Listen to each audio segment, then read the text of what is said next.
গতকালকে একটি নিরাপত্তা পরিষদকে একটা বৈঠক করেছে এবং সেই বৈঠকে সে বলেছে এছাড়াও হাদি মানে হচ্ছে হাদি এখন আর মেইন সাবজেক্ট নাই, মানে হাদিকে মেইন সাবজেক্ট দিয়ে বাদ দেওয়ার মতো চেষ্টা করা হয়েছে।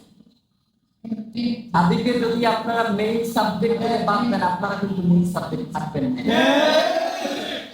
হাদিকে মেইন সাবজেক্ট দেখেই আপনাদের সকল সিদ্ধান্ত গ্রহণ করতে হবে।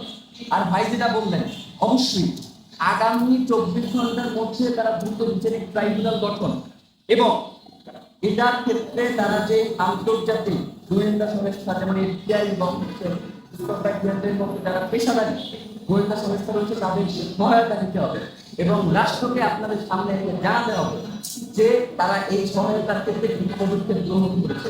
ওসমান হাদির রক্তের সাথে এক বিন্দু সামনে আর কারণ আপনারা এটাই স্পষ্ট করতেছেন যে নির্বাচনের আগে আপনারা বিচার নিশ্চিত করার অবশ্যই এবং এই জন্য বিচারিক ট্রাইব্যুনাল তো 1 মাসের মধ্যে বিচার ব্যবস্থা নিশ্চিত করতে 1 মাসেরই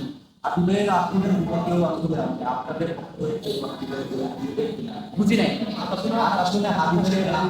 আচ্ছা, এখন পর্যন্ত ঢাকায় 8 আসনে হাদি ভাইয়ের ইলেকশনের যে মন্ত্রীরা এই ব্যাপারে ইসলামগঞ্জ কোনো ধরনের সিদ্ধান্ত গ্রহণ করে এবং এখন পর্যন্ত আমরা ঢাকা 8 আসনে ইসলামগঞ্জ সিদ্ধান্ত গ্রহণ করতে চাই সেটা করে আমাদের পাই।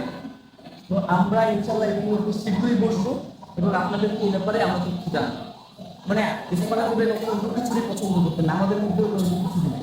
আমরা যেটা বলবো আপনাদের সামনে এসে বলবো, আমাদের কোনো কিছুটা নেই। আমরা যে আদর্শ এবং যে লড়াই করে গেছি সেই লড়াইটা জীবিত রাখার জন্যই আমরা এখানে দাঁড়িয়েছি। নয়তো আমাদেরকে যেভাবে এই মোকাবিলা করে সরিয়ে রাখবার জন্য চেষ্টা করা হচ্ছে আজকে তাইলে আমরা আমরা এখানে দাঁড়াইতে পারবো।